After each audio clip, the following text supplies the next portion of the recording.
O Cortiço, de Aloísio Azevedo. Gravado por Adriana Sacioto. Capítulo 1. João Romão foi, dos 13 aos 25 anos, empregado de um vendeiro que enriqueceu entre as quatro paredes de uma suja e obscura taverna nos refolhos do bairro de Botafogo. E tanto economizou do ponto que ganhara nessa dúzia de anos que, ao retirar-se o patrão para a terra, lhe deixou em pagamento de ordenados vencidos nem só a venda com que estava dentro, como ainda 1,5 conto em dinheiro. Proprietário e estabelecido por sua conta, o rapaz atirou-se à labutação ainda com mais ardor, possuindo-se de tal delírio de enriquecer que afrontava resignado as mais duras privações. Dormia sobre o balcão da própria venda, em cima de uma esteira, fazendo o travesseiro de um saco de estopa cheio de palha. A comida arranjava-lhe, mediante 400 réis por dia, uma quitandeira sua vizinha, a Bertoleza, crioula trintona, escrava de um velho cego residente em Juiz de Fora e amigada com um português que tinha uma carroça de mão e fazia fretes na cidade. Bertoleza também trabalhava forte. A sua quitanda era a mais bem afreguesada do bairro. De manhã vendia angu e à noite peixe frito e iscas de fígado. Pagava de jornal a seu dono 20.000 réis por mês e, apesar disso, tinha de parte quase que o necessário para a alforria.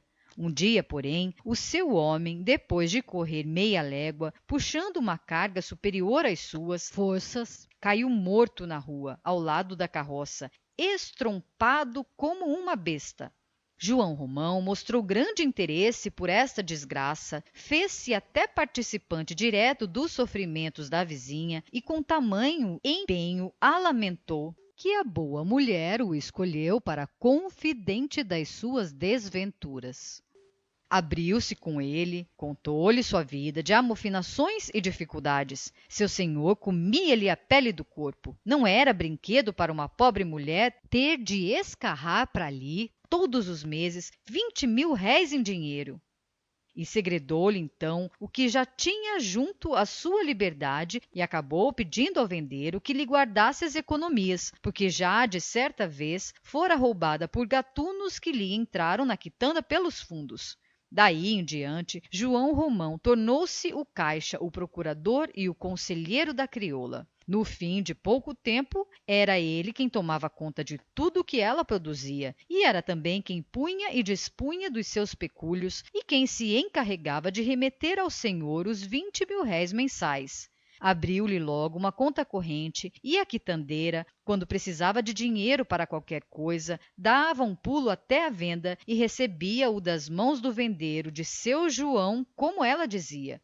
Seu João debitava metodicamente essas pequenas quantias num caderninho, em cuja capa de papel pardo lia-se, mal escrito e em letras cortadas de jornal: Ativo e passivo de Bertoleza. E por tal forma foi o taverneiro ganhando confiança no espírito da mulher, que esta afinal nada mais resolvia só por si e aceitava dele cegamente todo e qualquer arbítrio. Por último, se alguém precisava tratar com ela qualquer negócio, nem mais se dava ao trabalho de procurá-la, ia logo direto ao João Romão. Quando deram fé, estavam amigados. Ele propôs-lhe morarem juntos e ela concordou de braços abertos, feliz em meter-se de novo com o português, porque, como toda cafusa, Bertoleza não queria sujeitar-se a negros e procurava instintivamente o homem numa raça superior à sua. João Romão comprou então, com as economias da amiga, alguns palmos de terreno ao lado esquerdo da venda e levantou uma casinha de 2 portas, dividida ao meio, paralelamente à rua, sendo a parte da frente destinada à quitanda e a do fundo para um dormitório que se arranjou com os cacarecos de Bertoleza. Havia, além da cama, uma cômoda de jacarandá, muito velha, com maçanetas de metal amarelo já mareadas, um oratório cheio de santos e forrado de papel de cor, um baú grande de couro cru tacheado, 2 banquinhos de pau feitos de uma só peça e um formidável cabide de pregar na parede, com sua competente coberta de retalhos de chita. O vendeiro nunca tivera tanta mobília. Agora, disse ele à crioula, as coisas vão correr melhor para você. Você vai ficar forra. Eu entro com o que falta. Nesses dias ele saiu muito à rua e uma semana depois apareceu com uma folha de papel toda escrita que leu em voz alta à companheira. Você agora não tem mais senhor, declarou em seguida a leitura que ela ouviu entre lágrimas agradecidas. Agora está livre. De hora avante o que você fizer é só seu e mais de seus filhos, se os tiver. Acabou-se o cativeiro de pagar os 20.000 réis à Peste do cego. Coitado, a gente se queixa da sorte. Ele, como meu senhor, exigia o jornal, exigia o que era seu. Seu ou não seu, acabou-se. E vida nova. Contra todo o costume, abriu-se nesse dia uma garrafa de vinho do Porto e os dois beberam-na em honra ao grande acontecimento. Entretanto, a tal carta de liberdade era obra do próprio João Romão e nem mesmo o selo que ele entendeu de pespegar-lhe em cima para dar à bula maior formalidade, representava a despesa, porque o esperto aproveitara uma estampilha já servida. O senhor de Bertoleza não teve sequer conhecimento do fato. O que lhe constou, sim, foi que a sua escrava lhe havia fugido para a Bahia depois da morte do amigo. O cego que venha buscá-la aqui, se for capaz, desafiou o vendeiro de si para si. Ele que caia nessa e verá se tem ou não para peras. Não obstante, só ficou tranqüilo de todo daí a 3 meses, quando lhe constou a morte do velho. A escrava passara naturalmente em herança a qualquer dos filhos do morto, mas por estes nada havia de recear. 2 pândegos de marca maior que, empolgada legítima, cuidariam de tudo, menos de atirar-se na pista de uma crioula a quem não viam de muitos anos aquela parte. Ora, bastava já, e não era pouco, o que lhe tinham sugado durante tanto tempo. Bertoleza representava agora, ao lado de João Romão, o papel tríplice de caixeiro, de criada e de amante. Mourejava a valer, mas de cara alegre. Às 4 da madrugada estava já na faina de todos os dias, aviando o café para os fregueses e depois preparando o almoço para os trabalhadores de uma pedreira que havia para além de um grande capinzal aos fundos da venda. Varria a casa, cozinhava, vendia ao balcão na taverna, quando o amigo andava ocupado lá por fora. Fazia sua quitanda durante o dia, no intervalo de outros serviços, e à noite passava-se para a porta da venda e, defronte de um fogareiro de barro, fritava fígado e frigia sardinhas que Romão ia pela manhã, em mangas de camisa, de tamancos e sem meias, comprar à praia do peixe. E o demônio da mulher ainda encontrava tempo para lavar e consertar, além da sua, a roupa do seu homem, que esta, vale a verdade, não era tanta e nunca passava em todo o mês de alguns pares de calças de zuarte e outras tantas camisas de riscado. João Romão não saía nunca ao passeio, nem ia à missa aos domingos. Tudo que rendia a sua venda e mais a quitanda seguia direitinho para a Caixa Econômica e daí então para o banco. Tanto assim que, um ano depois da aquisição da crioula, indo em asta pública algumas braças de terra situadas ao fundo da taverna, arrematou-as logo e tratou, sem perda de tempo, de construir 3 casinhas de porta e janela. Que milagres de esperteza e de economia não realizou ele nessa construção! Servia de pedreiro, amassava e carregava barro, quebrava pedra que o velhaco, fora d'horas, junto com a amiga, furtavam a pedreira do fundo, da mesma forma que subtraíam o material das casas em obra que havia por ali perto. Estes furtos eram feitos com todas as cautelas e sempre coroados do melhor sucesso, graças à circunstância de que nesse tempo a polícia não se mostrava muito por aquelas alturas.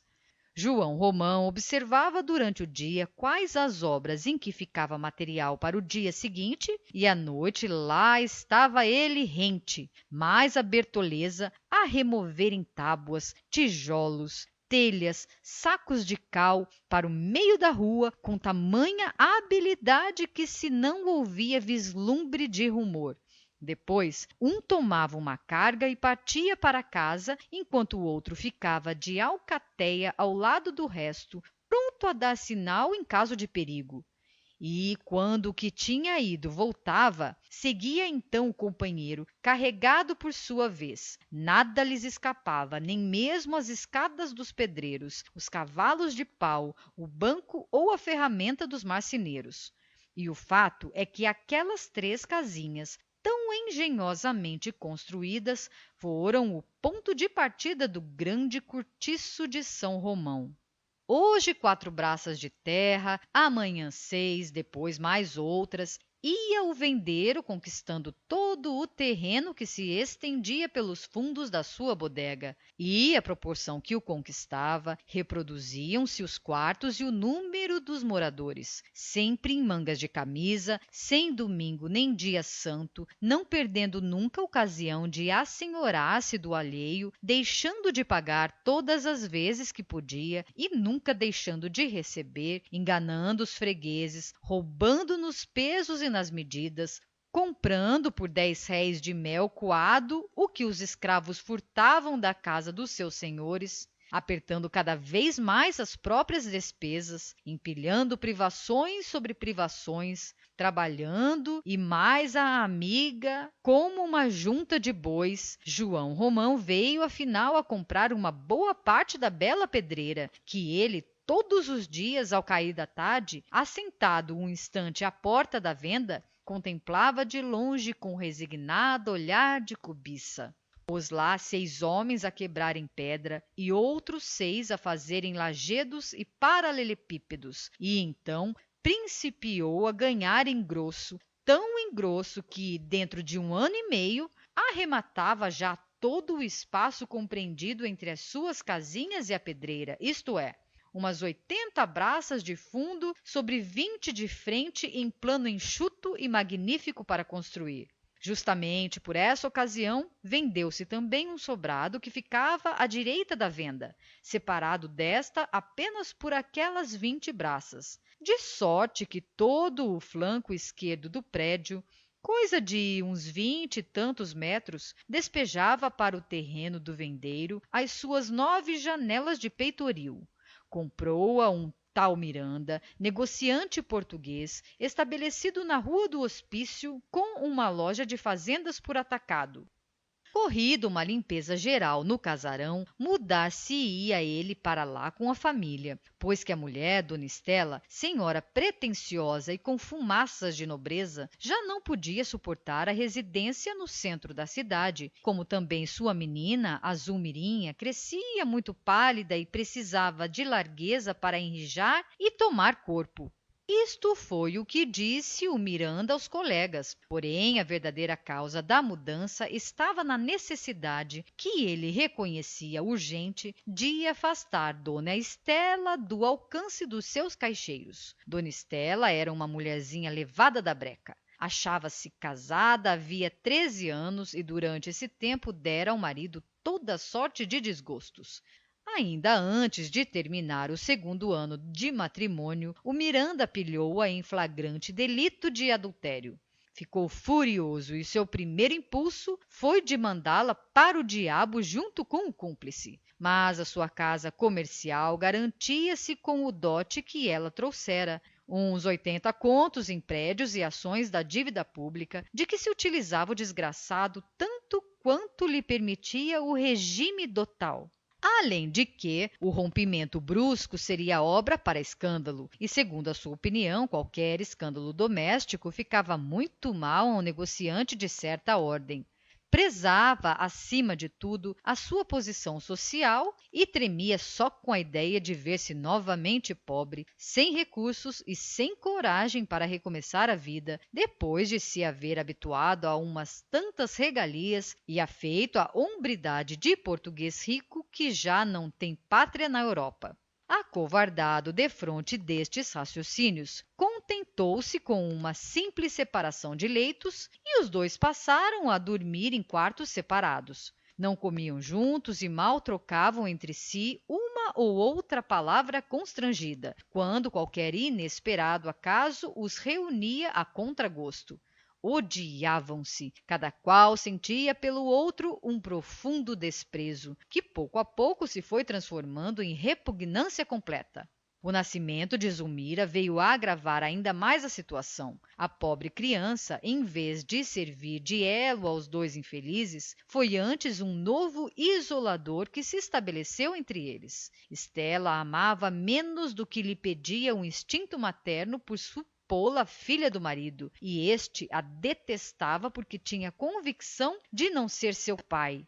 Uma bela noite, porém, o Miranda, que era homem de sangue esperto e orçava então pelos seus 35 anos, sentiu-se em insuportável estado de lubricidade. Era tarde já e não havia em casa alguma criada que lhe pudesse valer. Lembrou-se da mulher, mas repeliu logo essa ideia com escrupulosa repugnância. Continuava a odiá-la. Entretanto, este mesmo fato da obrigação em que ele se colocou de não servir-se dela, a responsabilidade de desprezá-la, como que ainda mais lhe assanhava o desejo da carne, fazendo da esposa infiel um fruto proibido. Afinal, coisa singular, posto que moralmente em nada diminuísse a sua repugnância pela perjura, foi ter ao quarto dela. A mulher dormia a sono solto. Miranda entrou pé ante pé e aproximou-se da cama. Devia voltar, pensou. Não lhe ficava bem aquilo, mas o sangue latejava-lhe reclamando-a. Ainda hesitou um instante, imóvel, a contemplá-la no seu desejo. Estela, como se o olhar do marido lhe apalpasse o corpo, torceu-se sobre o quadril da esquerda, repuxando com as coxas o lençol para a frente e patenteando uma nesga de nudez estufada e branca. O Miranda não pôde resistir, atirou-se contra ela que, num pequeno sobressalto, mais de surpresa que de revolta, desviou-se, tornando logo e enfrentando com o marido. E deixou-se empolgar pelos rins de olhos fechados, fingindo que continuava a dormir sem a menor consciência de tudo aquilo. Ah, ela contava como certo que o esposo, desde que não teve coragem de separar-se de casa, havia mais cedo ou mais tarde de procurá-la de novo. Conhecia-lhe o temperamento, forte para desejar e fraco para resistir ao desejo. Consumado o delito, o honrado negociante sentiu-se tolhido de vergonha e arrependimento. Não teve ânimo de dar palavra e retirou-se tristonho e murcho para o seu quarto de desquitado. Oh, como lhe doía agora o que acabava de praticar na cegueira da sua sensualidade! Que cabeçada! Dizia ele agitado. Que formidável cabeçada! No dia seguinte, os dois viram-se e evitaram-se em silêncio, como se nada de extraordinário houvera entre eles acontecido na véspera. Dir-se-ia até que, depois daquela ocorrência, o Miranda sentia crescer o seu ódio contra a esposa. E, à noite desse mesmo dia, quando se achou sozinho na sua cama estreita, jurou 1000 vezes aos seus brios nunca mais praticar semelhante loucura. Mas daí a um mês, o pobre homem, acometido de um novo acesso de luxúria, voltou ao quarto da mulher. Estela recebeu-o dessa vez como da primeira, fingindo que não acordava. Na ocasião, porém, em que ele se apoderava dela febrilmente, a leviana, sem se poder conter, soltou-lhe em cheio contra o rosto uma gargalhada que a custo sopeava. O pobre diabo desnorteou, deveras escandalizado, soerguendo-se brusco, num estremunhamento de sonâmbulo acordado com violência. A mulher percebeu a situação e não lhe deu tempo para fugir. Passou-lhe rápido as pernas por cima e, grudando-se-lhe ao corpo, cegou-o com uma metralhada de beijos.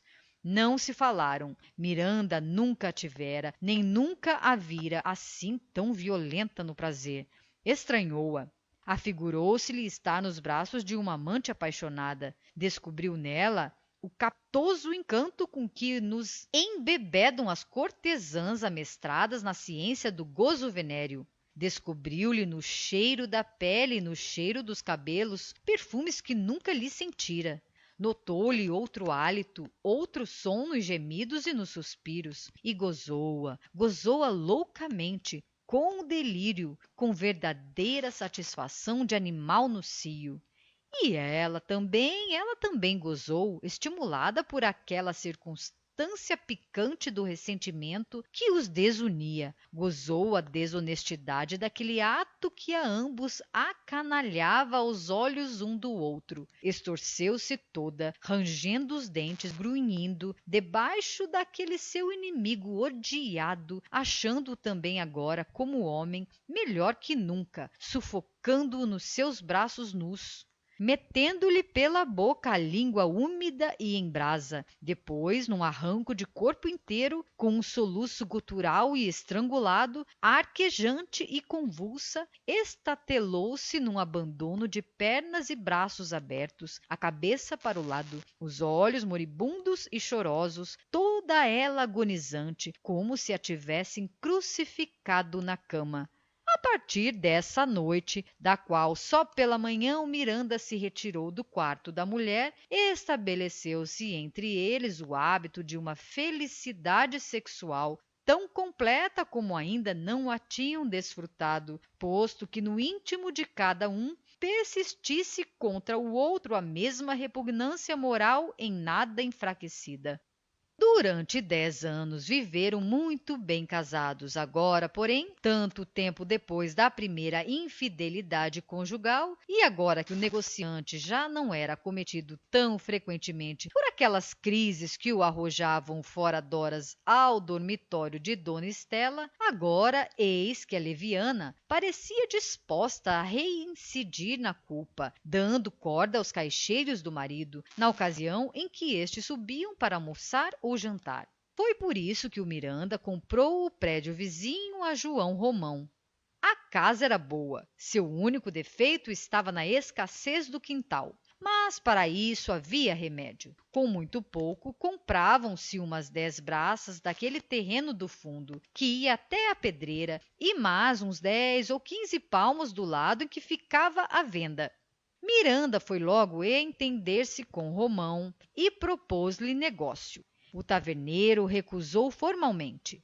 Miranda insistiu. O senhor perde seu tempo e seu latim, retrucou o amigo de Bertoleza. Nem só não cedo uma polegada do meu terreno, como ainda lhe compro, se mo quiser vender, aquele pedaço que lhe fica ao fundo da casa.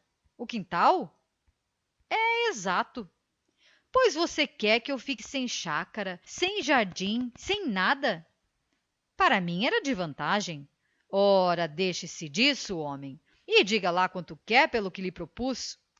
Já disse o que tinha a dizer. Ceda-me então ao menos as 10 braças do fundo. Nem meio palmo. Isso é maldade de sua parte, sabe? Eu, se faço tamanho empenho, é pela minha pequena que precisa, coitada, de um pouco de espaço para largar-se. E eu não cedo, porque preciso do meu terreno. Ora qual? Que diabo pode lá você fazer ali? Uma porcaria de um pedaço de terreno quase grudado ao morro e aos fundos de minha casa. Quando você, aliás, dispõe de tanto espaço ainda, hei de lhe mostrar se tenho ou não o que fazer ali. É que você é teimoso. Olhe, se me cedesse as 10 braças do fundo, a sua parte ficaria cortada em linha reta até a pedreira, e escusava eu de ficar com uma aba de terreno alheio a meter-se pelo meu. Quer saber? Não amuro o quintal sem você decidir-se. Então ficará com o quintal para sempre sem muro, porque o que tinha a dizer já disse. Mas, homem de Deus, que diabo, pense um pouco. Você ali não pode construir nada. Ou pensará que lhe deixarei abrir janelas para o meu quintal? Não preciso abrir janelas sobre o quintal de ninguém. Nem tampouco lhe deixarei levantar a parede, tapando-me as janelas da esquerda. Não preciso levantar a parede desse lado. Então que diabo vai você fazer de todo este terreno? Ah, isso agora é cá comigo. O que for soará, pois creia que se arrepende de não me ceder o terreno. Se me arrepender, paciência. Só lhe digo é que muito mal se sairá quem quiser meter-se cá com a minha vida. Passe bem. Adeus. Travou-se então uma luta renhida e surda entre o português negociante de fazendas por atacado e o português negociante de secos e molhados. Aquele não se resolvia a fazer o muro do quintal sem ter alcançado o pedaço de terreno que o separava do morro. E o outro, por seu lado, não perdia a esperança de apanhar-lhe ainda, pelo menos, 2 ou 3 braças aos fundos da casa. Parte esta que, conforme os seus cálculos, valeria ouro, uma vez realizado o grande projeto que ultimamente o trazia preocupado, a criação de uma estalagem em ponto enorme, uma estalagem monstro sem exemplo, destinada a matar toda aquela miuçalha de cortiços que alastravam por Botafogo. Era este o seu ideal. Havia muito que João Romão vivia exclusivamente para essa ideia. Sonhava com ela todas as noites, comparecia a todos os leilões de materiais de construção, arrematava madeiramentos já servidos, comprava telha em segunda mão, fazia pechinchas de cal e tijolos, o que era tudo depositado no seu extenso chão vazio, cujo aspecto tomava em breve o caráter estranho de uma enorme barricada, tal era a variedade de objetos que ali se apinhavam acumulados: tábuas e sarrafos, troncos de árvore, mastros de navio, caibros, restos de carroças, chaminés de barro e de ferro, fogões desmantelados, pilhas e pilhas de tijolos de todos os feitios, barricas de cimento, montes de areia e terra vermelha, aglomerações de telhas velhas, escadas partidas, depósitos de cal, o diabo, enfim. Ao que ele, que sabia perfeitamente como essas coisas se furtavam, resguardava, soltando à noite um formidável cão de fila. Este cão era pretexto de eternas rezingas com o agente do Miranda, a cujo quintal ninguém de casa podia descer, depois das 10 horas da noite, sem correr o risco de ser assaltado pela fera. É fazer um muro, dizia João Romão, sacudindo os ombros. Não faço, replicava o outro, se ele é questão de capricho. Eu também tenho capricho. Em compensação, não caía no quintal do Miranda galinha ou frango, fugidos do cercado do vendeiro, que não levasse imediato sumiço. João Romão protestava contra o roubo em termos violentos, jurando vinganças terríveis, falando em dar tiros. Pois é fazer um muro no galinheiro, repontava o marido de Estela. Daí a alguns meses, João Romão, depois de tentar um derradeiro esforço para conseguir algumas braças do quintal do vizinho, resolveu principiar as obras da estalagem. Deixe estar, conversava ele na cama com a Bertoleza. Deixe estar que ainda lhe hei de entrar pelos fundos da casa, se é que não lhe entre pela frente. Mais cedo ou mais tarde, como-lhe não 2 braças, mas 6, 8, todo o quintal e até o próprio sobrado, talvez. E dizia isto com uma convicção de quem tudo pode e tudo espera da sua perseverança, do seu esforço inquebrantável e da fecundidade prodigiosa do seu dinheiro, dinheiro que só lhe saía das unhas para voltar multiplicado. Desde que a febre de possuir se apoderou dele totalmente, todos os seus atos, todos, fosse o mais simples, visavam um interesse pecuniário. Só tinham uma preocupação: aumentar os bens. Das suas hortas recolhia para si e para a companheira os piores legumes, aqueles que, por maus, ninguém compraria. As suas galinhas produziam muito e ele não comia um ovo, do que, no entanto, gostava imenso. Vendia-os todos e contentava-se com os restos da comida dos trabalhadores. Aquilo já não era ambição. Era uma moléstia nervosa, uma loucura, um desespero de acumular, de reduzir tudo à moeda. e seu tipo baixote, socado, de cabelos à escovinha, a barba sempre por fazer, ia e vinha da pedreira para a venda, da venda às hortas e ao capinzal, sempre em mangas de camisa, de tamancos, sem meias, olhando para todos os lados com o seu eterno ar de cobiça, apoderando-se com os olhos de tudo aquilo de que ele não podia apoderar-se logo com as unhas. Entretanto, a rua lá fora povoava-se de um modo admirável, construía-se mal, porém muito. Surgiam chalés e casinhas da noite para o dia, subiam os aluguéis, as propriedades dobravam de valor, montara-se uma fábrica de massas italianas e outra de velas, e os trabalhadores passavam de manhã e às ave-marias, e a maior parte deles ia comer à casa de pasto que João Romão arranjara aos fundos da sua venda. Abriram-se novas tavernas. Nenhuma, porém, conseguia ser tão afreguesada como a dele. Nunca o seu negócio fora tão bem, nunca o finório vendera tanto. Vendia mais agora, muito mais que nos anos anteriores. Teve até de admitir caixeiros. As mercadorias não lhe paravam nas prateleiras. O balcão estava cada vez mais lustroso, mais gasto, e o dinheiro a pingar, vintém por vintém, dentro da gaveta e a escorrer da gaveta para a burra, aos 50 e aos 100 mil réis, e da burra para o banco, aos contos e aos contos.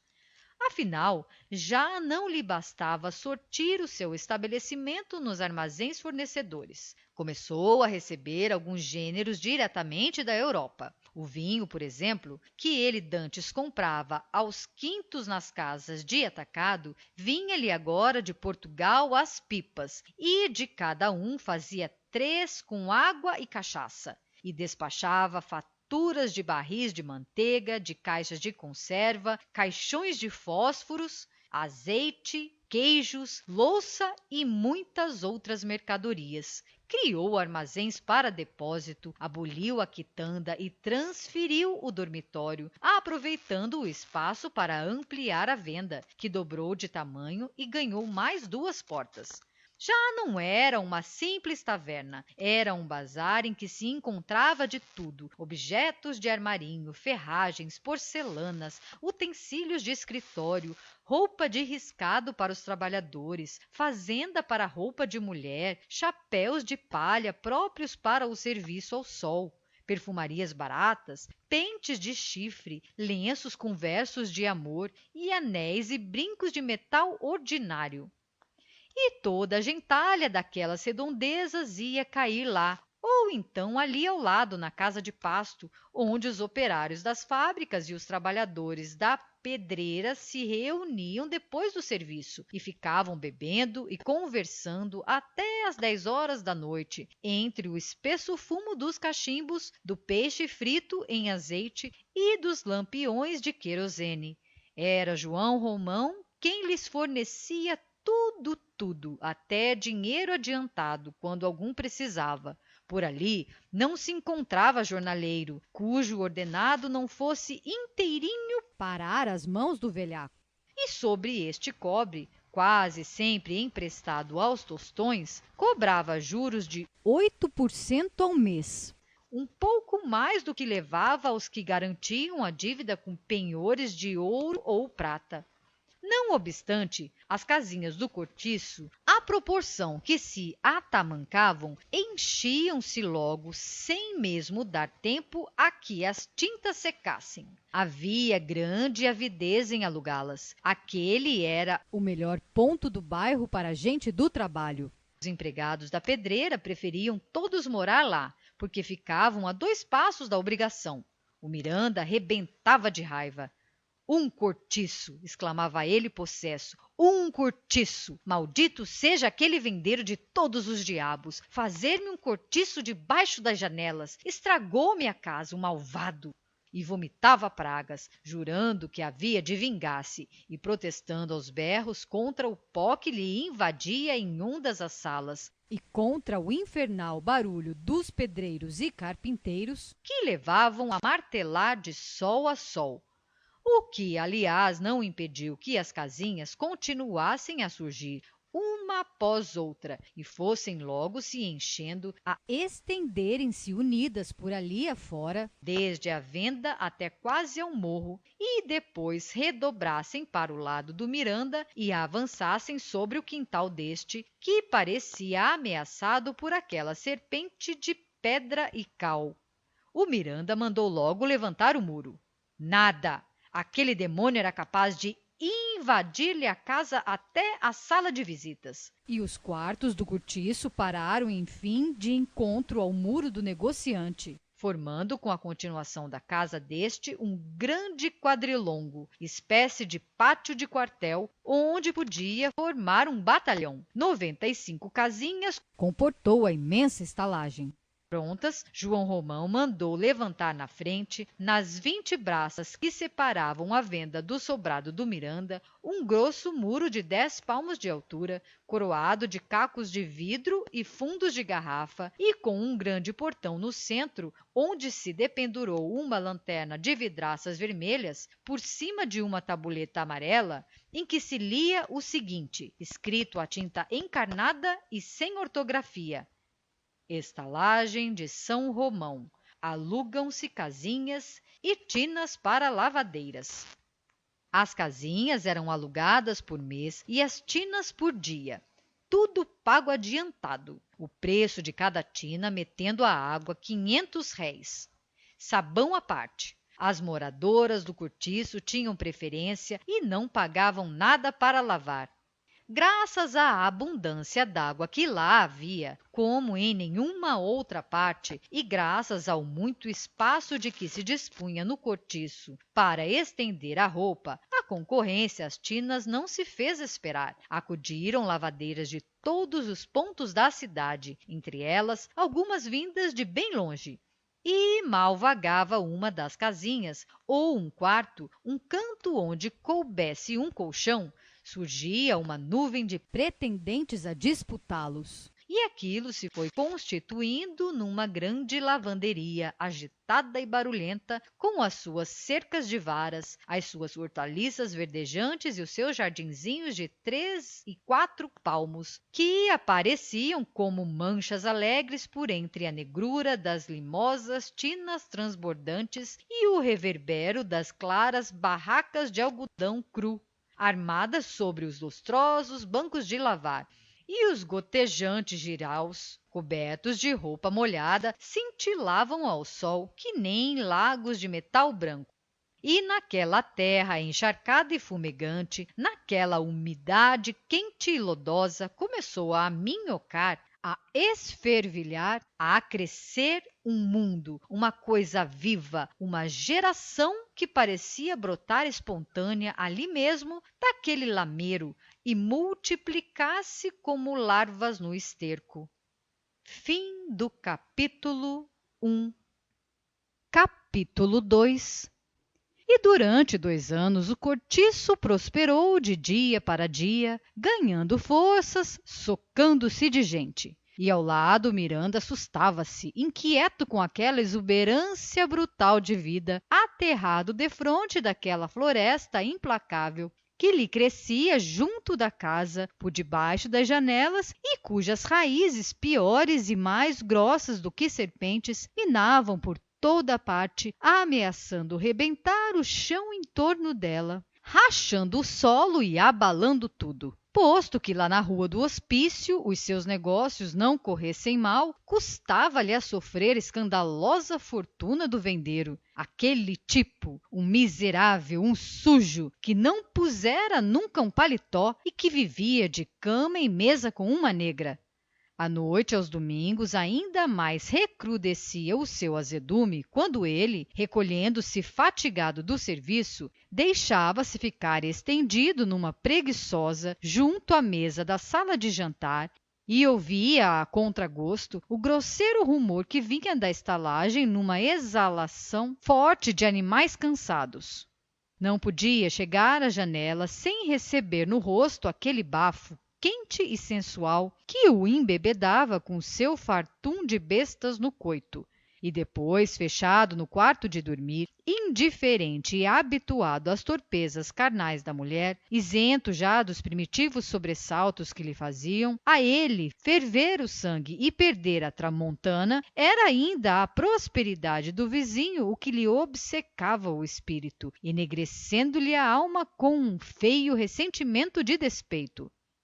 Tinha inveja do outro, daquele outro português que fizera fortuna sem precisar roer nenhum chifre, daquele outro que, para ser mais rico 3 vezes do que ele, não teve de casar com a filha do patrão ou com a bastarda de algum fazendeiro freguês da casa. Mas então ele, Miranda, que se supunha a última expressão da ladinagem e da esperteza, ele que, logo depois do seu casamento, respondendo para Portugal a um ex-colega que o felicitava, dissera que o Brasil era uma cavalgadura carregada de dinheiro, cujas rédeas um homem fino empolgava facilmente, ele que se tinha na conta de invencível matreiro, não passava afinal de um pedaço d'asno comparado com seu vizinho. Pensara fazer-se senhor do Brasil e fizera-se escravo de uma brasileira mal educada e sem escrúpulos de virtude. Imaginara-se talhado para grandes conquistas e não passava de uma vítima ridícula e sofredora. Sim, no fim de contas, qual fora a sua África? Enriquecera um pouco, é verdade, mas como? A que preço? Hipotecando-se a um diabo que lhe trouxera 80 contos de réis, mas incalculáveis milhões de desgostos e vergonhas. Arranjara a vida, sim, mas teve de aturar eternamente uma mulher que ele odiava. E do que afinal lhe aproveitara tudo isso? Qual era afinal a sua grande existência? Do inferno da casa para o purgatório do trabalho e vice-versa. Invejável sorte, não havia dúvida. Na dolorosa incerteza de que Zulmira fosse sua filha, o desgraçado nem sequer gozava o prazer de ser pai.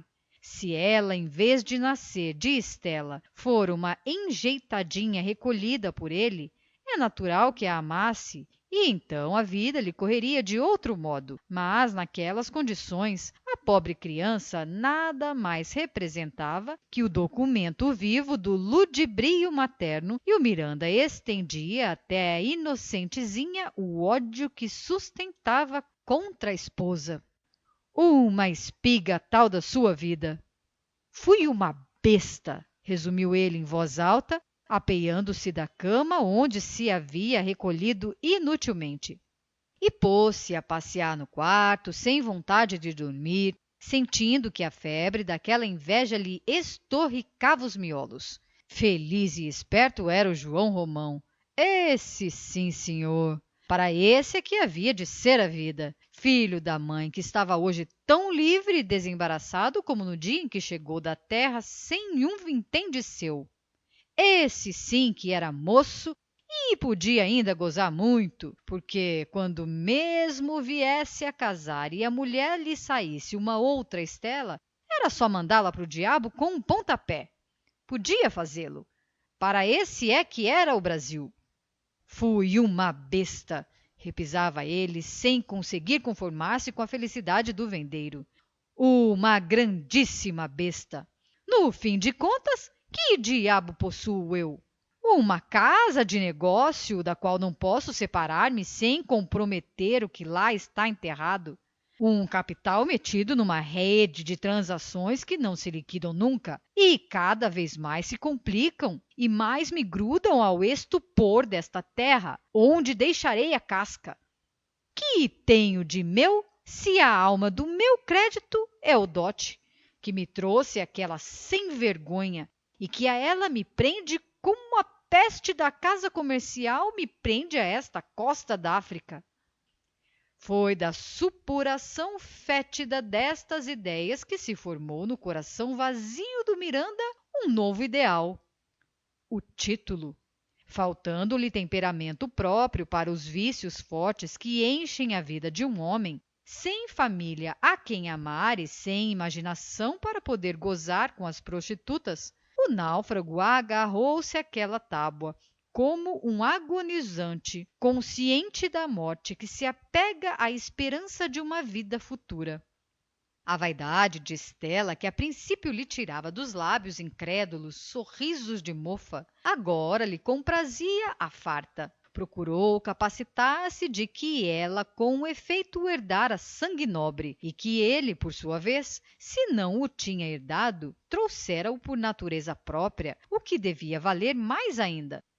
E desde então principiou a sonhar com um baronato, fazendo disso o objeto querido da sua existência, muito satisfeito no íntimo por ter afinal descoberto uma coisa em que podia empregar dinheiro sem ter nunca mais de restituí-lo à mulher, nem ter de deixá-lo a pessoa alguma. Semelhante preocupação modificou-o em extremo. Deu logo para fingir-se escravo das conveniências, afetando escrúpulos sociais, empertigando-se quanto podia e disfarçando a sua inveja pelo vizinho com um desdenhoso ar de superioridade condescendente. Ao passar-lhe todos os dias pela venda, cumprimentava-o com proteção, sorrindo sem rir e fechando logo a cara em seguida, muito sério. Dados os primeiros passos para a compra do título, abriu a casa e deu festas. A mulher, posto que lhe apontassem já os cabelos brancos, rejubilou com isso. Zulmira tinha então 12 para 13 anos e era o tipo acabado da Fluminense. Pálida, magrinha, com pequeninas manchas roxas nas mucosas do nariz, das pálpebras e dos lábios, faces levemente pintalgadas de sardas. Respirava o tom úmido das flores noturnas, uma brancura fria de magnólia, cabelos castanho claro, mãos quase transparentes, unhas moles e curtas como as da mãe, dentes pouco mais claros do que a cútis do rosto, pés pequenos, quadril estreito, mas os olhos grandes, negros, vivos e maliciosos. Por essa época, justamente, chegava de Minas, recomendado ao pai dela, o filho de um fazendeiro importantíssimo que dava belos lucros à casa comercial do Miranda e que era talvez o melhor freguês que este possuía do interior. O rapaz chamava-se Henrique. Tinha 15 anos e vinha terminar na corte alguns preparatórios que lhe faltavam para entrar na academia de medicina. Miranda hospedou-o no seu sobrado da Rua do Hospício, mas o estudante queixou-se, no fim de alguns dias, de que aí ficava mal acomodado e o negociante, a quem não convinha desagradar-lhe, carregou com ele para sua residência particular de Botafogo. Henrique era bonitinho, cheio de acanhamentos, com umas delicadezas de menina. Parecia muito cuidadoso dos seus estudos e tão pouco extravagante e gastador que não despendia um vintém fora das necessidades de primeira urgência. De resto, a não ser de manhã para as aulas, que ia sempre com o Miranda, não arredava pé de casa senão em companhia da família deste. Dona Estela, ao cabo de pouco tempo, mostrou por ele estima quase maternal e encarregou-se de tomar conta da sua mesada posta pelo negociante, visto que o Henriquinho tinha ordem franca do pai. Nunca pedia dinheiro. Quando precisava de qualquer coisa, reclamava-a de Dona Estela, que por sua vez encarregava ao marido de comprá-la, sendo o objeto lançado na conta do fazendeiro com uma comissão de usuário. Sua hospedagem custava 250.000 réis por mês, do que ele, todavia, não tinha conhecimento nem queria ter. Nada lhe faltava e os criados da casa o respeitavam como a um filho do próprio senhor. À noite, às vezes, quando o tempo estava bom, Dona Estela saía com ele, a filha e um moleque, o Valentim, a darem uma volta até à praia e, em tendo convite para qualquer festa em casa das amigas, levava-o em sua companhia. A criadagem da família do Miranda compunha-se de Isaura, mulata ainda moça, moleirona e tola, que gastava todo o vintenzinho que pilhava em comprar capilé na venda de João Romão. Uma negrinha virgem, chamada Leonor, muito ligeira e viva, lisa e seca como um moleque, conhecendo de orelha, sem lhe faltar um termo, a vasta tecnologia da obscenidade, e dizendo, sempre que os caixeiros ou fregueses da taberna, só para mexer com ela, lhe Davam atracações. Olha que eu me queixo ao juiz de Orfe. E, finalmente, o tal Valentim, filho de uma escrava que foi de Dona Estela e a quem esta havia alforriado. A mulher do Miranda tinha por este moleque uma afeição sem limites. Dava-lhe toda a liberdade, dinheiro, presentes, levava-o consigo a passeio, trazia-o bem vestido e muita vez chegou a fazer ciúmes à filha de tão solícita que se mostrava com ele. Pois se a caprichosa senhora ralhava com Zulmira por causa do negrinho, pois se quando se queixavam os dois, um contra o outro, ela nunca dava razão à filha, pois se o que havia de melhor na casa era para o Valentim, pois se quando foi este atacado de bexigas e o Miranda, apesar das súplicas e dos protestos da esposa, mandou-o para um hospital, Dona Estela chorava todos os dias e durante a ausência dele não tocou piano, nem cantou, nem mostrou os dentes a ninguém? E o pobre Miranda, se não queria sofrer impertinências da mulher e ouvir sensaborias defronte dos criados, tinha de dar ao moleque toda a consideração e fazer-lhe humildemente todas as vontades. Havia ainda, sob as telhas do negociante, um outro hóspede além do Henrique, o velho Botelho. Este, porém, na qualidade de parasita. Era um pobre diabo caminhando para os 70 anos. Antipático, cabelo branco, curto e duro como escova, barba e bigode do mesmo teor, muito macilento, com os óculos redondos que lhe aumentavam o tamanho da pupila e davam-lhe à cara uma expressão de abutre, perfeitamente de acordo com o seu nariz adunco e com a sua boca sem lábios. Viam-se-lhe ainda todos os dentes, mas tão gastos que pareciam limados até ao meio. Andava sempre de preto, com um guarda-chuva debaixo do braço e um chapéu de braga enterrado nas orelhas. Fora em seu tempo empregado do comércio, depois corretor de escravos. Contava mesmo que estivera mais de uma vez na África negociando negros por sua conta. Atirou-se muito às especulações. Durante a Guerra do Paraguai ainda ganhara forte, chegando a ser bem rico. Mas a roda desandou e de malogro em malogro foi-lhe escapando tudo por entre as suas garras de ave de rapina. E agora, coitado, já velho, comido de desilusões, cheio de hemorroidas, via-se totalmente sem recursos e vegetava à sombra do Miranda, com quem por muitos anos trabalhou em rapaz, sob as ordens do mesmo patrão, e de quem se conservara amigo, a princípio por acaso e mais tarde por necessidade. Devorava-o dia e noite uma implacável amargura, uma surda tristeza de vencido, um desespero impotente contra tudo e contra todos, por não ter-lhe sido possível empolgar o mundo com as suas mãos hoje inúteis e trêmulas. E como seu atual estado de miséria não lhe permitira abrir contra ninguém o bico, Desabafava, vituperando as ideias da época. Assim, eram às vezes muito quentes as sobremesas do Miranda, quando, entre outros assuntos palpitantes, vinha à discussão um movimento abolicionista que principiava a formar-se em torno da Lei Rio Branco. Então o Botelho ficava possesso e vomitava frases terríveis para a direita e para a esquerda, como quem dispara tiros sem fazer alvo, e vociferava imprecações, aproveitando aquela válvula para desafogar o velho ódio acumulado dentro dele. Bandidos! Berrava apoplético. Cáfila de salteadores! E o seu rancor irradiava-lhe dos olhos em setas envenenadas, procurando cravar-se em todas as brancuras e em todas as claridades. A virtude, a beleza, o talento, a mocidade, a força, a saúde e principalmente a fortuna, eis o que ele não perdoava a ninguém, amaldiçoando todo aquele que conseguia o que ele não obtivera, que gozava o que ele não desfrutara, que sabia o que ele não aprendera. E, para individualizar o objeto do seu ódio, voltava-se contra o Brasil, essa terra que, na sua opinião, só tinha uma serventia: enriquecer os portugueses, e que, no entanto, o deixara a ele na penúria.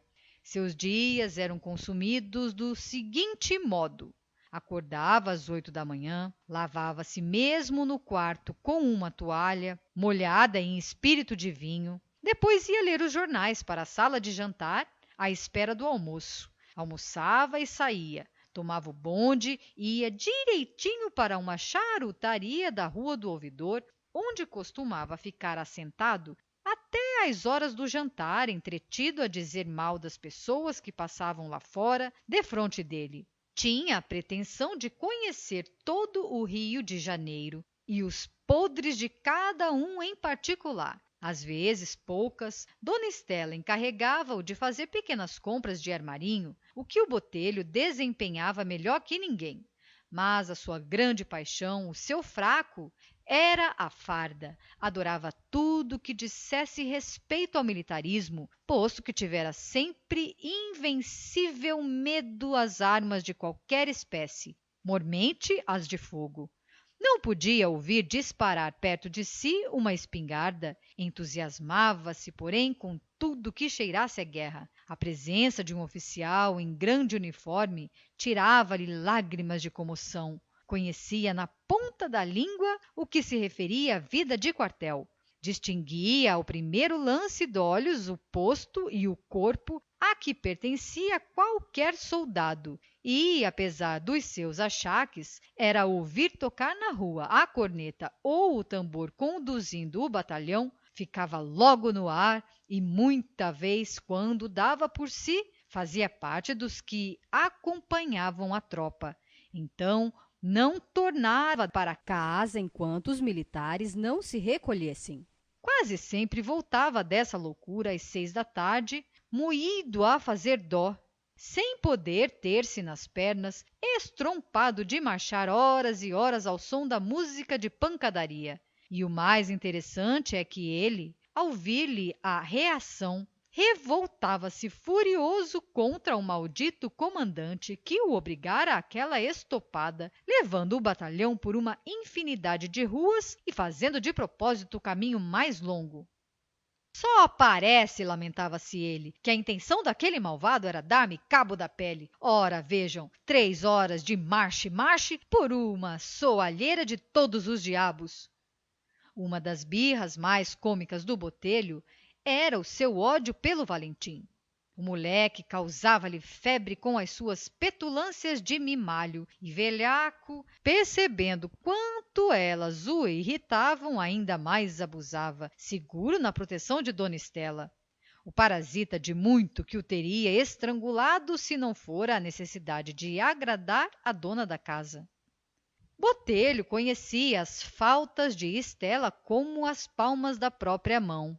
O Miranda mesmo, que o via em conta de amigo fiel, muitas e muitas vezes lhas confiara em ocasiões desesperadas de desabafo, declarando francamente o quanto no íntimo a desprezava e a razão por que não a punha na rua aos pontapés. E o Botelho dava-lhe toda a razão. Entendia também que os sérios interesses comerciais estavam acima de tudo. Uma mulher naquelas condições, dizia ele convicto, representa nada menos que o capital. E um capital, em caso nenhum, a gente despreza. Agora, você o que devia era nunca chegar-se para ela. Ora, explicava o marido, eu me sirvo dela como quem se serve de uma escarradeira. O parasita, feliz por ver quanto o amigo aviltava a mulher, concordava em tudo plenamente, dando-lhe um carinhoso abraço de admiração. Mas, por outro lado, quando ouvia Estela falar do marido, com infinito desdém e até com asco, ainda mais resplandecia de contente. Você quer saber? Afirmava ela. Eu bem que percebo quanto aquele traste do senhor meu marido me detesta, mas isso tanto se me dá como a primeira camisa que vesti. Desgraçadamente para nós, mulheres de sociedade, não podemos viver sem o esposo quando somos casadas. De forma que tenho de aturar o que me caiu em sorte, quer goste dele, quer não goste. Juro-lhe, porém, que se consinto que o Miranda se chegue às vezes para mim, é porque entendo que paga mais a pena ceder do que puxar discussão com uma besta daquela ordem. O Botelho, com a sua encanecida experiência do mundo, nunca transmitia a nenhum dos dois o que cada Qual lhe dizia contra o outro. tanto assim que, certa ocasião, recolhendo-se à casa incomodado, em hora que não era do seu costume, ouviu, ao passar pelo quintal, sussurros de vozes abafadas que pareciam vir de um canto afogado de verdura, onde em geral não ia ninguém. Encaminhou-se para lá em bicos de pés e, sem ser percebido, descobriu Estela entalada entre o muro e o Henrique. Deixou-se ficar espiando, Sem tugir, nem mugir, e só quando os dois se separaram foi que ele se mostrou. A senhora soltou um pequeno grito e o rapaz, de vermelho que estava, fez-se cor de cera. Mas o Botelho procurou tranquilizá-los, dizendo em voz amiga e misteriosa: isto é uma imprudência que vocês estão fazendo? Estas coisas não é deste modo que se arranjam. Assim como fui eu, podia ser outra pessoa, pois numa casa em que há tantos quartos, ela preciso vir meter-se neste canto do quintal? Nós não estávamos fazendo nada, disse Estela, recuperando o sangue frio. Ah, tornou o velho, aparentando sumo respeito. Então, desculpe, pensei que estivessem. E olhe que, se assim fosse, para mim seria o mesmo, porque acho isso a coisa mais natural do mundo. E entendo que desta vida a gente só leva o que come. Se vi, creia. Foi como se nada visse, porque nada tenho a cheirar com a vida de cada um. A senhora está moça, está na força dos anos. Seu marido não a satisfaz, é justo que o substitua por outro. Ah, isto é o mundo e, se é torto, não fomos nós que o fizemos torto. Até certa idade, todos temos dentro um bichinho carpinteiro que é preciso matar antes que ele nos mate. Não lhes doam as mãos. Apenas acho que, para outra vez, devem ter um pouquinho mais de cuidado e... Está bom, basta, ordenou Estela. Perdão, eu, se digo isto, é para deixá-los bem tranquilos a meu respeito. Não quero, nem por sombra, que se persuadam de que... O Henrique atalhou com a voz ainda comovida. Mas acredite, seu Botelho, que... O velho interrompeu-o, também por sua vez, passando-lhe a mão no ombro e afastando-o consigo. Não tenha receio que não o comprometerei, menino. E como já estivessem distantes de Estela, segredou-lhe em tom protetor: não torne a fazer isto assim, que você se estraga. Olhe como lhe tremem as pernas. Dona Estela acompanhou-os à distância, vagarosamente, afetando preocupação em compor um ramalhete, cujas flores ela ia colhendo com muita graça, ora toda vergada sobre as plantas rasteiras, ora pondo-se na pontinha dos pés para alcançar os heliotrópos e os manacás.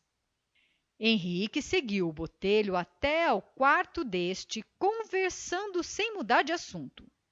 Você então não fala nisto, hein? Jura? Perguntou-lhe. O velho tinha já declarado a rir, que os pilhara em flagrante e que ficara bom tempo à espreita. Falar o quê, seu tolo? Pois então, quem pensa você que eu sou? Só abrirei o bico se você me der motivo para isso. Mas estou convencido que não dará. Quer saber? Eu até simpatizo muito com você, Henrique. Acho que você é um excelente menino, uma flor.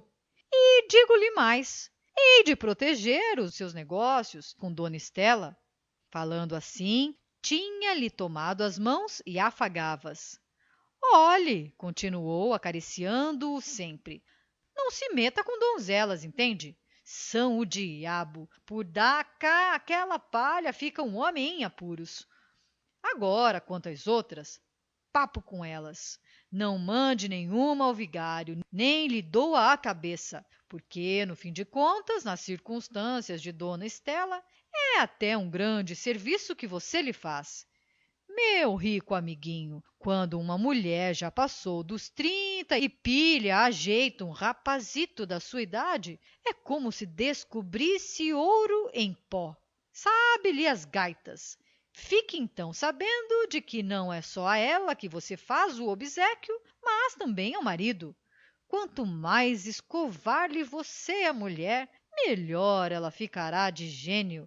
E, por conseguinte, melhor será para o pobre homem, coitado, que tem já bastante com que se aborrecer lá por baixo com os seus negócios e precisa de um pouco de descanso quando volta do serviço e mete-se em casa.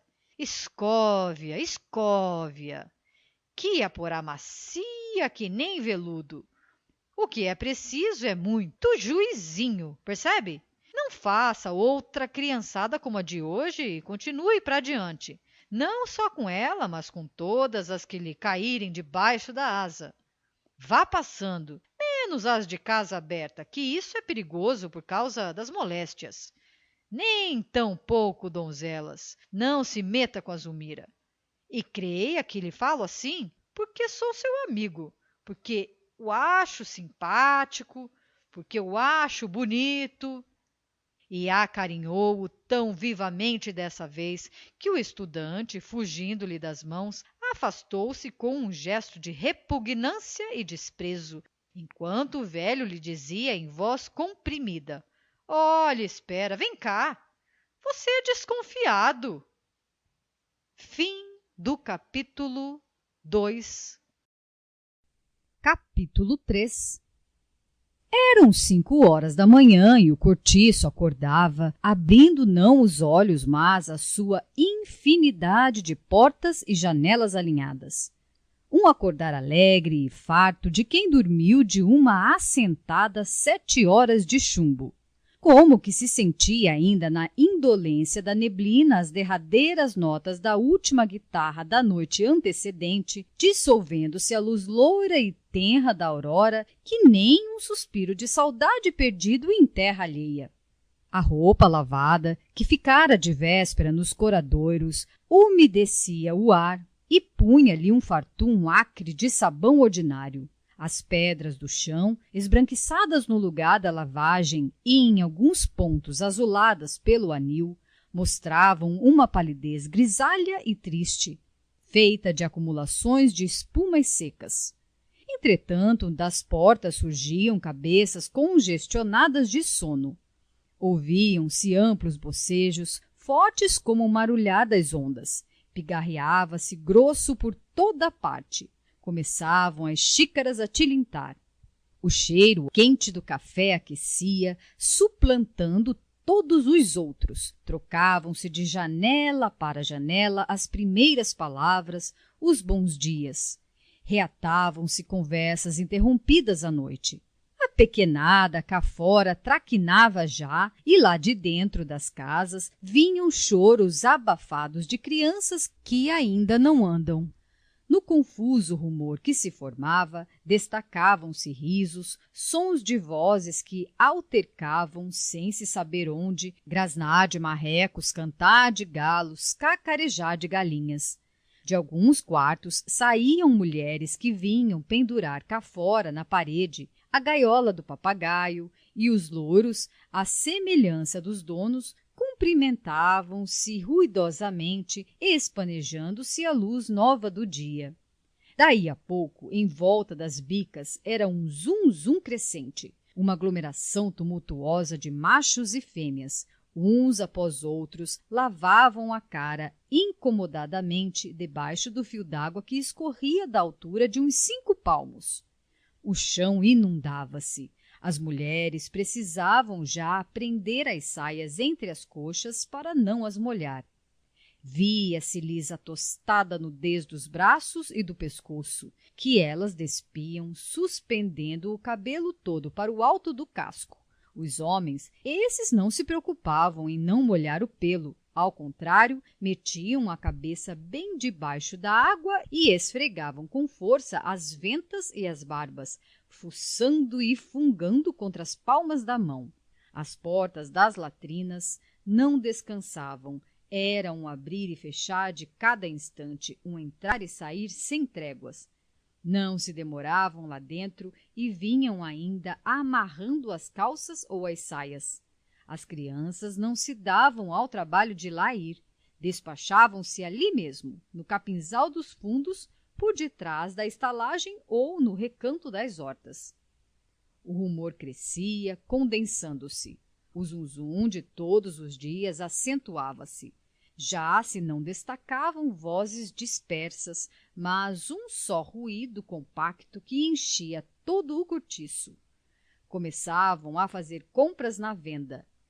Ensarilhavam-se discussões e rezingas. Ouviam-se gargalhadas e pragas. Já se não falava, gritava-se. Sentia-se naquela fermentação sanguínea, naquela gula viçosa de plantas rasteiras que mergulham os pés vigorosos na lama preta e nutriente da vida, o prazer animal de existir, a triunfante satisfação de respirar sobre a terra. Da porta da venda que dava para o cortiço, iam e vinham como formigas fazendo compras. Duas janelas do Miranda abriram-se. Apareceu numa a Isaura, que se dispunha a começar a limpeza da casa. Nha Dunga! Gritou ela para baixo, a sacudir um pano de mesa. Se você tem cuscuz de milho hoje, bata na porta, viu? A Leonor surgiu logo também, enfiando curiosa a carapinha por entre o pescoço e o ombro da mulata.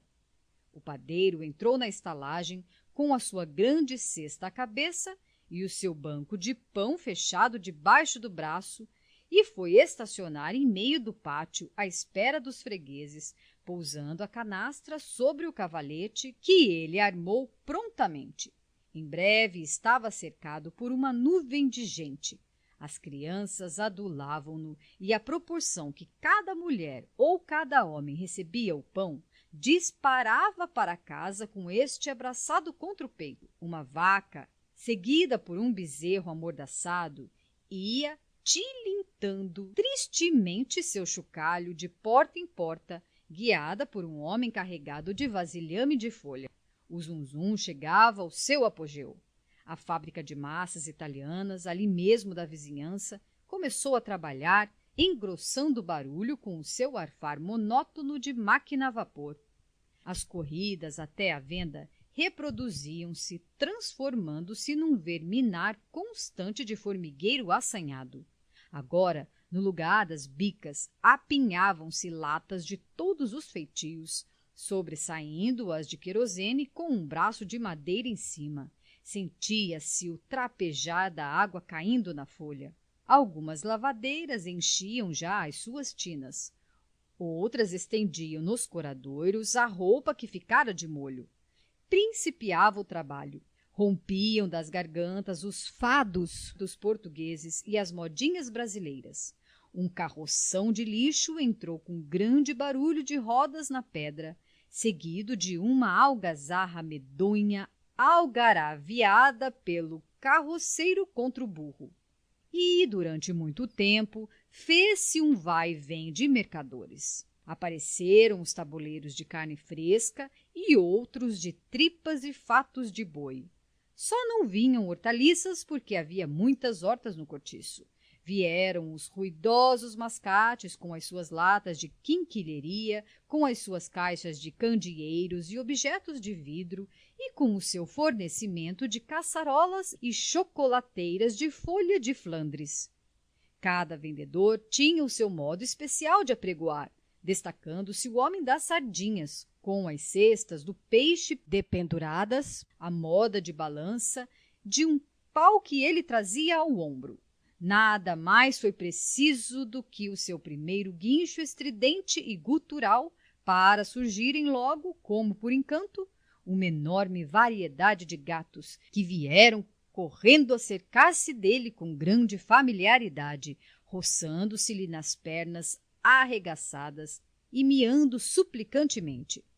O sardinheiro os afastava com o pé enquanto vendia o seu peixe à porta das casinhas, mas os bichanos não desistiam e continuavam a implorar, arranhando os cestos que o homem cuidadosamente tapava, mal servia ao freguês. Para ver-se livre por um instante dos importunos, era necessário atirar para bem longe um punhado de sardinhas, sobre o qual se precipitava logo aos pulos o grupo dos pedinchões.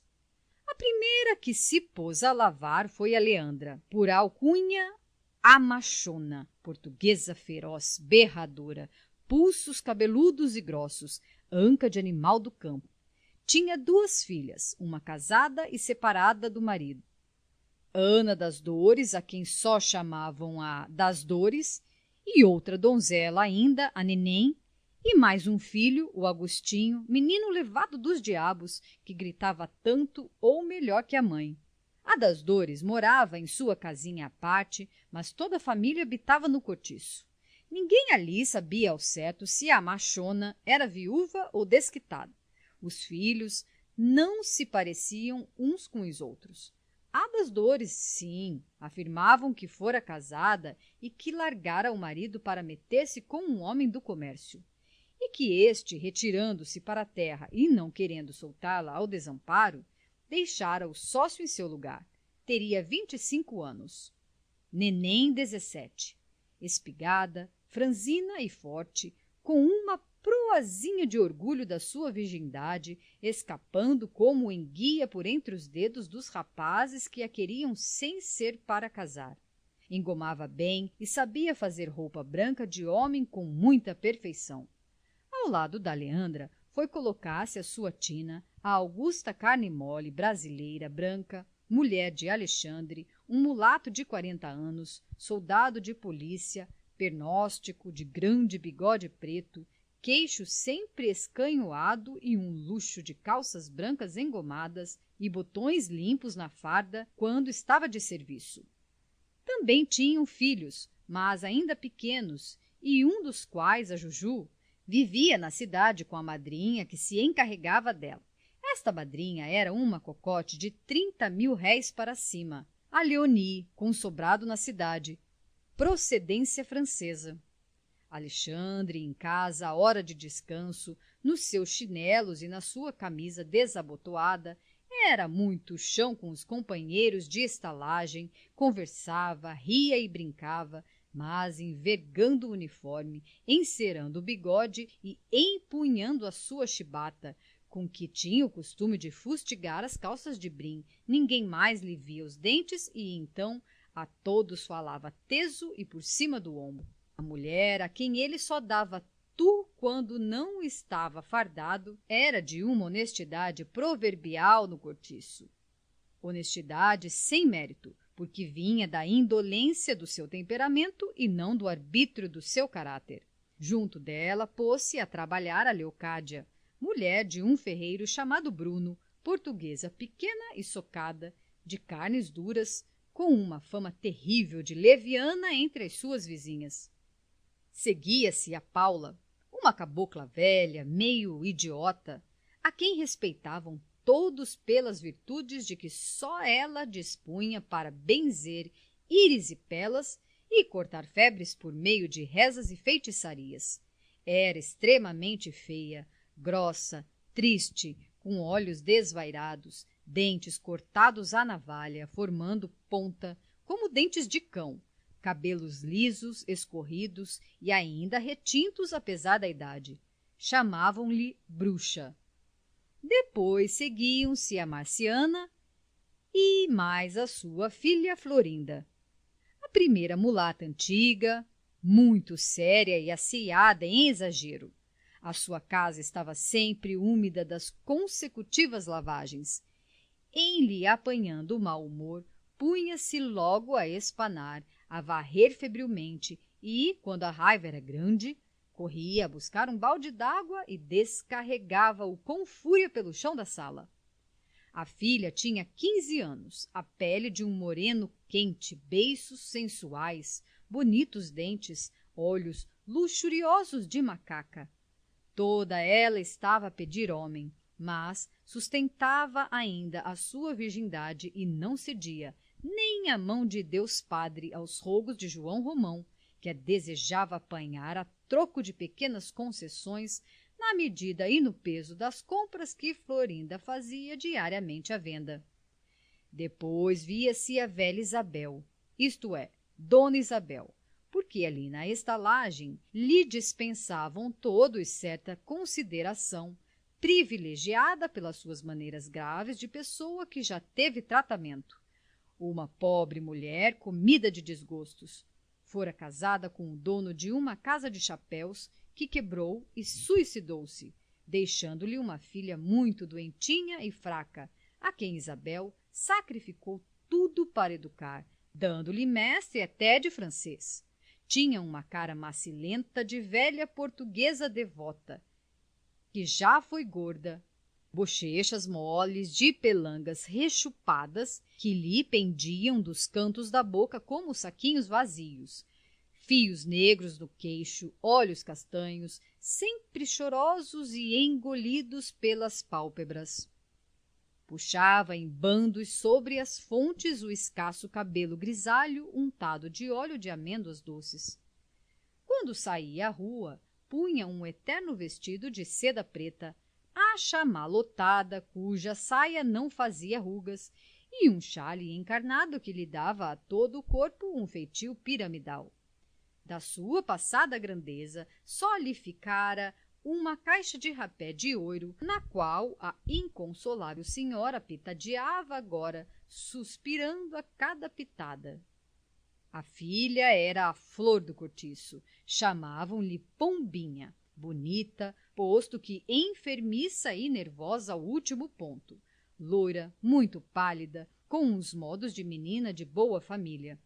A mãe não lhe permitia lavar nem engomar, mesmo porque o médico a proibira expressamente.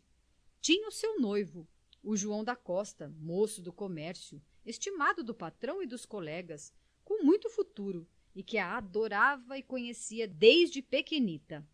Mas dona Isabel não queria que o casamento se fizesse já. É que Pombinha, orçando aliás pelos 18 anos, não tinha ainda pago à natureza o cruento tributo da puberdade, apesar do zelo da velha e dos sacrifícios que esta fazia para cumprir à risca as prescrições do médico e não faltar à filha o menor desvelo. No entanto, coitadas, daquele casamento dependia a felicidade de ambas, porque o Costa, bem empregado como se achava em casa de um tio seu, de quem mais tarde havia de ser sócio, tencionava, logo que mudasse de estado, restituí-las ao seu primitivo círculo social. A pobre velha desesperava-se com o fato e pedia a Deus todas as noites antes de dormir que as protegesse e conferisse à filha uma graça tão simples que ele fazia, sem distinção de merecimento, a quantas raparigas havia pelo mundo. Mas, a despeito de tamanho empenho, por coisa nenhuma desta vida, consentiria que a sua pequena casasse antes de ser mulher, como dizia ela.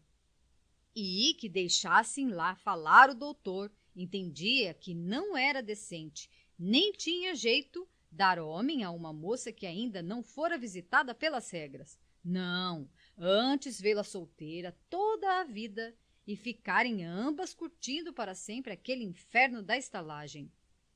Lá no cortiço estavam todos a par dessa história. Não era segredo para ninguém. E não se passava um dia que não interrogassem 2 e 3 vezes a velha com estas frases: então, já veio? Por que não tenta os banhos de mar? Por que não chama outro médico? Eu, se fosse a senhora, casava-os assim mesmo. A velha respondia dizendo que a felicidade não se fizera para ela e suspirava resignada. Quando Costa aparecia depois da sua obrigação para visitar a noiva, os moradores da estalagem cumprimentavam-no em silêncio, com um respeitoso ar de lástima e piedade, empenhados tacitamente por aquele caiporismo contra o qual não valiam nem mesmo as virtudes da bruxa. Pombinha era muito querida por toda aquela gente. Era quem lhe escrevia as cartas, quem, em geral, fazia o rol para as lavadeiras, quem tirava as contas, quem lia o jornal para os que quisessem ouvir. Prezavam-na com muito respeito e davam-lhe presentes, o que lhe permitia certo luxo relativo. Andava sempre de botinas ou sapatinhos com meias de cor, seu vestido de chita engomado. Tinha as suas joiazinhas para sair à rua. E aos domingos, quem a encontrasse à missa na igreja de São João Batista não seria capaz de desconfiar que ela morava em Cortiço. Fechava a fila das primeiras lavadeiras o Albino, um sujeito afeminado, fraco, cor de espargo cozido e com um cabelinho castanho, deslavado e pobre, que lhe caía numa solinha até o pescocinho mole e fino. Era lavadeiro e vivia sempre entre as mulheres, com quem já estava tão familiarizado que elas o tratavam como a uma pessoa do mesmo sexo. Em presença dele, falavam de coisas que não exporiam em presença de outro homem. Faziam-no até confidente dos seus amores e das suas infidelidades, com uma franqueza que o não revoltava nem comovia. Quando um casal brigava ou duas amigas se disputavam, era sempre Albino quem tratava de reconciliá-los, exortando as mulheres à concórdia. Dantes encarregava-se de cobrar o rol das colegas por amabilidade, mas uma vez, indo a uma república de estudantes, deram-lhe lá, ninguém sabia por quê, uma dúzia de bolos, e o pobre diabo jurou então, entre lágrimas e soluços, que nunca mais se incumbiria de receber os róis. E daí em diante, com efeito, não arredava os pezinhos do cortiço, a não ser nos dias de carnaval, em que ia, vestido de dançarina, passear à tarde pelas ruas e à noite dançar nos bailes dos teatros. Tinha verdadeira paixão por esse divertimento. Ajuntava dinheiro durante o ano para gastar todo com a mascarada, e ninguém o encontrava, domingo ou dia de semana, lavando ou descansando, que não estivesse com a sua calça branca engomada, a sua camisa limpa, um lenço ao pescoço e, amarrado à cinta, um avental que lhe caía sobre as pernas como uma saia. Não fumava, não bebia espíritos e trazia sempre as mãos geladas e úmidas. Naquela manhã, levantara-se ainda um pouco mais lânguido que de costume, porque passara mal a noite. A velha Isabel, que lhe ficava ao lado esquerdo, ouvindo-o suspirar com insistência, perguntou-lhe o que tinha. Ah, muita moleza de corpo? E uma pontada no vazio que o não deixava. A velha receitou diversos remédios e ficaram os dois no meio de toda aquela vida a falar tristemente sobre moléstias.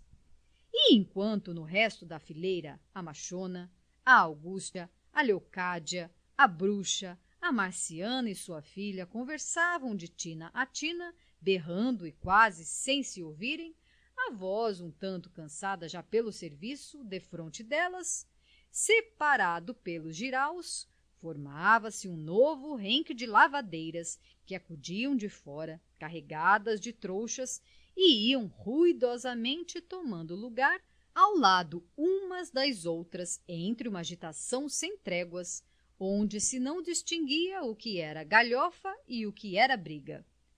Uma a uma ocupavam-se todas as tinas, e de todos os casulos do cortiço saíam homens para suas obrigações.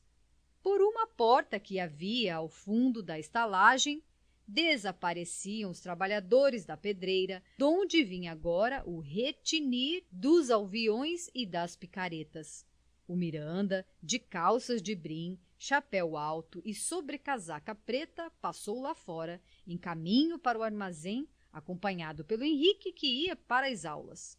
O Alexandre, que estivera de serviço essa madrugada, entrou solene, atravessou o pátio sem falar a ninguém, nem mesmo à mulher, e recolheu-se à casa para dormir. Um grupo de mascates, o Delporto, o Pompeu, o Francesco e o André, armado cada qual com a sua grande caixa de bugigangas, saiu para a peregrinação de todos os dias, altercando e praguejando em italiano. Um rapazito de paletó entrou da rua e foi perguntar à machona pela nhá Rita. A Rita baiana? Sei cá, faz amanhã 8 dias que ela ribou. A Leocádia explicou logo que a mulata estava com certeza de pândega com o Firmo. Que Firmo? Interrogou Augusta. Aquele cabravasco que se metia às vezes aí com ela. Diz que é torneiro. Ela mudou-se? Perguntou o pequeno. Não, disse a machona.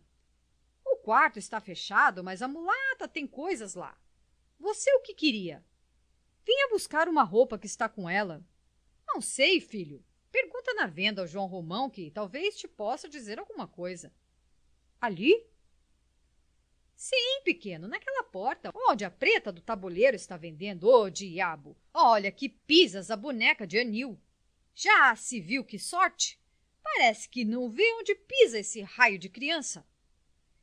E, notando que o filho, o Agostinho, se aproximava para tomar o lugar do outro que já se ia. Sai daí, tu também, peste! Já principiais na reinação de todos os dias? Venha pra cá que levas. Mas é verdade, que fazes tu que não vais regar a horta do comendador? Ele disse ontem que eu agora fosse à tarde, que era melhor. Ah, e amanhã não te esqueças, recebe os 2.000 réis, que é o fim do mês. Olha, vá lá dentro e diz a neném que te entregue a roupa que veio ontem à noite. O pequeno afastou-se de carreira e ela lhe gritou na pista. E que não ponha o refugado no fogo sem eu ter lá ido. Uma conversa cerrada travara-se no resto da fila de lavadeiras a respeito da Rita baiana. É doida mesmo, censurava Augusta, meter-se na pândega sem dar conta da roupa que lhe entregaram. Assim é de ficar sem um freguês. Aquela não endireita mais, cada vez fica até mais assanhada, parece que tem fogo no rabo. Pode haver um serviço que houver, aparecer no pagode, vai tudo pro lado. Olha o que saiu o ano passado com a festa da Penha. Então agora, com este mulato firmo, é uma pouca vergonha. Estrodia. Pois você não viu? Levaram aí numa bebedeira dançar e cantar a viola, que nem sei o que parecia. Deus te livre. Para tu, há horas e há dias. Para a Rita, todos os dias são dias santos. A questão é aparecer quem puxe por ela. Ainda assim não é má criatura, tirante o defeito da vadiagem. Bom coração ela tem, até demais, que não guarda um vintém pro dia de amanhã. Parece que o dinheiro lhe faz comichão no corpo. Depois é que são elas, o João Romão já não lhe fia. Pois olhe que a Rita lhe tem enchido bem as mãos. Quando ela tem dinheiro é porque o gasta mesmo. E as lavadeiras não se calavam, sempre a esfregar e a bater e a torcer camisas e ceroulas, esfogueadas já pelo exercício. Ao passo que, em torno da sua tagarelice, o cortiço se embandeirava todo de roupa molhada, donde o sol tirava cintilações de prata. Estavam em dezembro e o dia era ardente. A grama dos coradouros tinha reflexos esmeraldinos. As paredes que davam frente ao nascente, caiadinhas de novo, reverberavam iluminadas, ofuscando a vista. Em uma das janelas da sala de jantar do Miranda, dona Estela e Zulmira, ambas vestidas de claro e ambas a limarem as unhas, conversavam em voz surda, indiferentes à agitação que ia lá embaixo, muito esquecidas na sua tranqüilidade de entes felizes. Entretanto, agora o maior movimento era na venda à entrada da estalagem. Davam 9 horas e os operários das fábricas chegavam-se para o almoço. Ao balcão, o Domingos e o Manuel não tinham mãos a medir com a criadagem da vizinhança. Os embrulhos de papel amarelo sucediam-se e o dinheiro pingava sem intermitência dentro da gaveta. Meio quilo de arroz, um tostão de açúcar, uma garrafa de vinagre, 2 martelos de vinho, 2 vinténs de fumo, 4 de sabão. E os gritos confundiam-se numa mistura de vozes de todos os tons. Ouviam-se protestos entre os compradores. E avie, seu Domingos, eu deixei a comida no fogo. Ô, peste, dá cá as batatas que eu tenho mais o que fazer. Seu Manuel, não me demore essa manteiga. Ao lado, na casinha de pasto, a bertoleza de saias arrepanhadas no quadril, o cachaço grosso e negro, reluzindo de suor, ia e vinha de uma panela à outra, fazendo pratos que João Romão levava de carreira aos trabalhadores assentados num compartimento junto. Admitira-se um novo caixeiro, só para o frege, e o rapaz, a cada comensal que ia chegando, recitava, em tom cantado e estridente, a sua interminável lista das comidas que havia. Um cheiro forte de azeite frito predominava. O parati circulava por todas as mesas e cada caneca de café de louça espessa erguia um vulcão de fumo tresandando a milho queimado. Uma algazarra medonha em que ninguém se entendia. Cruzavam-se conversas em todas as direções, discutia-se a berros com valentes punhados sobre as mesas. E sempre a sair, e sempre a entrar gente, e os que saíam, depois daquela comezaína grossa, iam radiantes de contentamento, com a barriga bem cheia a arrotar. Num banco de pau tosco, que existia do lado de fora, junto à parede e perto da venda, um homem, de calça e camisa de zuarte, chinelos de couro cru, esperava, havia já uma boa hora, para falar com o vendeiro. Era um português de seus 35 a 40 anos, alto, espadaúdo, barbas ásperas, cabelos pretos e maltratados caindo-lhe sobre a testa, por debaixo de um chapéu de feltro ordinário, pescoço de touro e cara de Hércules, na qual os olhos, todavia, humildes como os olhos de um boi de canga, exprimiam tranqüila bondade. — Então ainda não se pode falar ao homem? Perguntou ele, indo ao balcão entender-se com o Domingos. — O patrão está agora muito ocupado, espere. — Mas são quase 10 horas e estou com um gole de café no estômago. — Volte logo. — Moro na Cidade Nova, é um estirão daqui. O caixeiro gritou então para a cozinha, sem interromper o que fazia. — O homem que está aqui, seu João, diz que se vai embora. — Ele que espere um pouco, que já lhe falo, respondeu o vendeiro no meio de uma carreira. — Diga-lhe que não vá. — Mas é que ainda não almocei e estou aqui a tinir, observou Hércules com sua voz grossa e sonora. — Ô, filho, almoce aí mesmo. Aqui o que não falta é de comer. Já podia estar aviado. — Pois vá lá, resolveu o homenzarrão, saindo da venda para entrar na casa de pasto, onde os que lá se achavam o receberam com ar curioso, medindo-o da cabeça aos pés, como faziam sempre com todos os que aí se apresentavam pela primeira vez. E assentou-se a uma das mesinhas, vindo logo o caixeiro cantar-lhe a lista dos pratos. — Traga lá o pescado com batatas e veja um martelo de vinho. — Quer verde ou virgem? — Vinha o verde, mas anda com isso, filho, que já não vem sem tempo. Fim do capítulo 3. Capítulo 4. Meia hora depois, quando João Romão se viu menos ocupado, foi ter com o sujeito que o procurava e assentou-se defronte dele, caindo de fadiga, mas sem se queixar, nem se lhe trair na fisionomia o menor sintoma de cansaço. — Você vem da parte do Machucas? Perguntou ele. Ele falou-me de um homem que sabe calçar pedra, lascar fogo e fazer lajedo. — Sou eu. Estava empregado noutra pedreira? — Estava e estou. Na de São Diogo, mas desgostei-me dela e quero passar adiante. Quanto lhe dão lá? 70.000 réis. Oh, isso é um disparate. Não trabalho por menos. Eu, o maior ordenado que faço é de 50. 50 ganha um macaqueiro. Ora, tenho aí muitos trabalhadores de Lajedo por esse preço. Duvido que prestem. Aposto a mão direita em como o senhor não encontra por 50.000 réis quem dirija a broca, pese a pólvora e lasque fogo, sem lhe estragar a pedra e sem fazer desastres. Sim, mas 70.000 réis é um ordenado impossível. Nesse caso, vou como vim. Fica o dito por não dito. 70.000 réis é muito dinheiro? Cá por mim, entendo que vale a pena pagar mais um pouco a um trabalhador bom do que estar a sofrer desastres como o que sofreu sua pedreira a semana passada, não falando na vida do pobre de Cristo que ficou debaixo da pedra. Ah, o Machucas falou-lhe no desastre?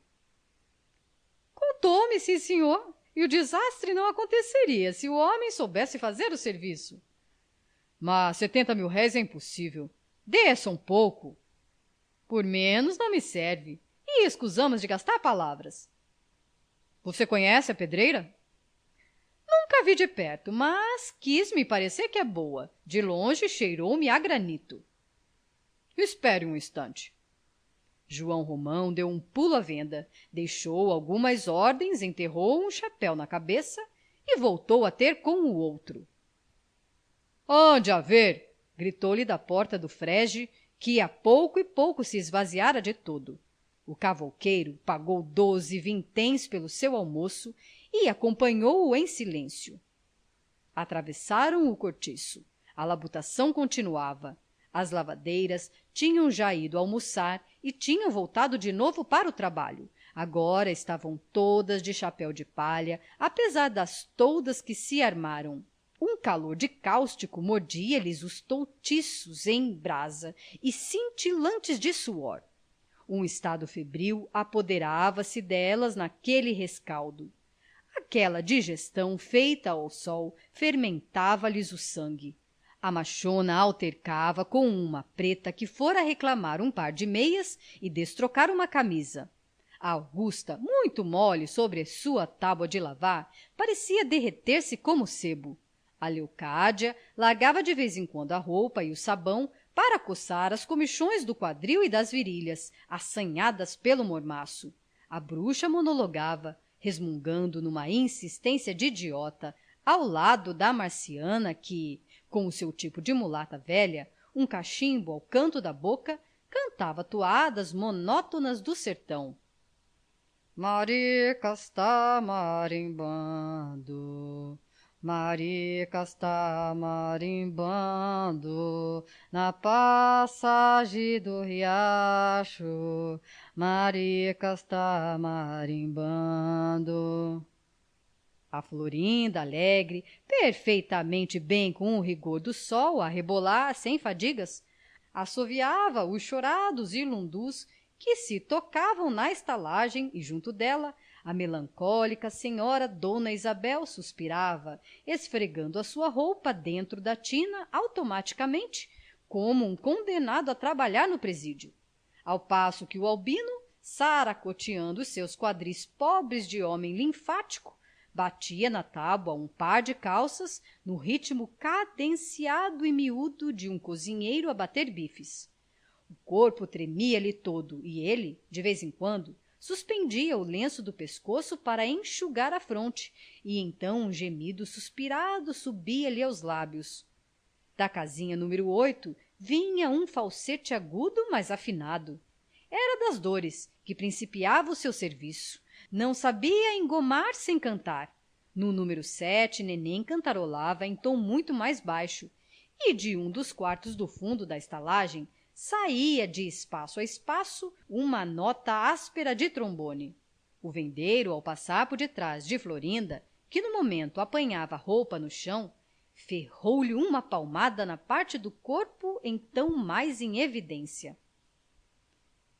Não bula, hein? Gritou ela, rápido, erguendo-se tesa e dando com João Romão. Eu logo vi.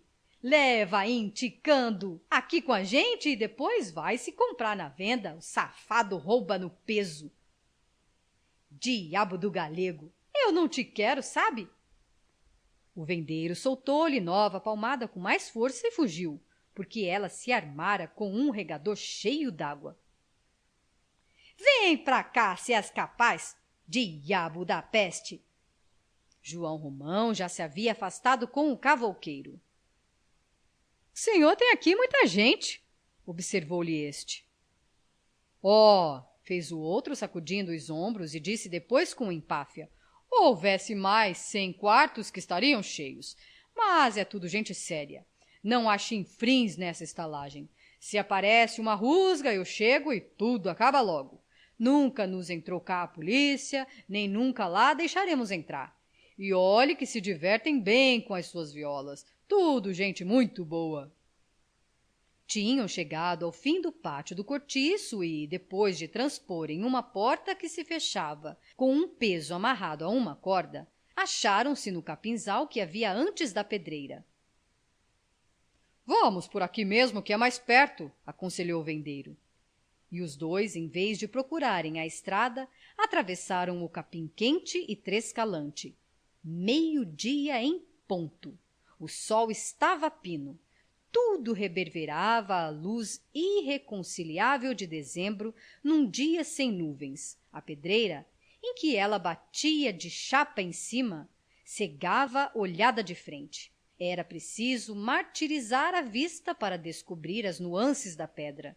Nada mais que uma grande mancha branca e luminosa, terminando pela parte de baixo no chão coberto de cascalho miúdo, que ao longe produzia o efeito de um betume cinzento, e pela parte de cima, na espessura compacta do arvoredo, onde se não distinguiam outros tons mais do que nódoas negras, bem negras, sobre o verde escuro. À proporção que os dois se aproximavam da impotente pedreira, o terreno ia se tornando mais e mais cascalhudo. Os sapatos enfarinhavam-se de uma poeira clara. Mais adiante, por aqui e por ali, havia muitas carroças, algumas em movimento, puxadas a burro e cheias de calhaus partidos, outras já prontas para seguir, à espera do animal, e outras, enfim, com os braços para o ar, como se acabassem de ser despejadas naquele instante. Homens labutavam. À esquerda, por cima de um vestígio de rio, que parecia ter sido bebido de um trago por aquele sol sedento, havia uma ponte de tábuas, onde 3 pequenos, quase nus, conversavam assentados, sem fazer sombra, iluminados a prumo pelo sol do meio-dia. Para adiante, na mesma direção, corria um vasto telheiro velho e sujo, firmado sobre colunas de pedra tosca. Aí muitos portugueses trabalhavam de canteiro ao barulho metálico do picão que feria o granito. Logo em seguida surgia uma oficina de ferreiro, toda travancada de destroços e objetos quebrados, entre os quais avultavam rodas de carro. Em volta da bigorna 2 homens de corpo nu, banhados de suor e alumiados de vermelho como 2 diabos, martelavam cadenciosamente sobre um pedaço de ferro em brasa. E ali mesmo, perto deles, a forja escancarava uma goela infernal, donde saíam pequenas línguas de fogo, irrequietas e gulosas. João Romão parou à entrada da oficina e gritou para um dos ferreiros: Ô, Bruno, não se esqueça do varal, da lanterna do portão. Os 2 homens suspenderam por um instante o trabalho. Já lá fui ver, respondeu o Bruno. Não vale a pena consertá-lo. Está todo comido de ferrugem. Faça-lhe um novo, que é melhor. Pois veja lá isso, que a lanterna está a cair. E o vendeiro seguiu adiante com o outro, enquanto atrás se começava a martelar sobre a bigorna. Em seguida via-se uma miserável estribaria cheia de capim seco e excremento de bestas, com lugar para meia dúzia de animais. Estava deserta, mas no vivo fartum exalado de lá, sentia-se que fora habitada ainda aquela noite.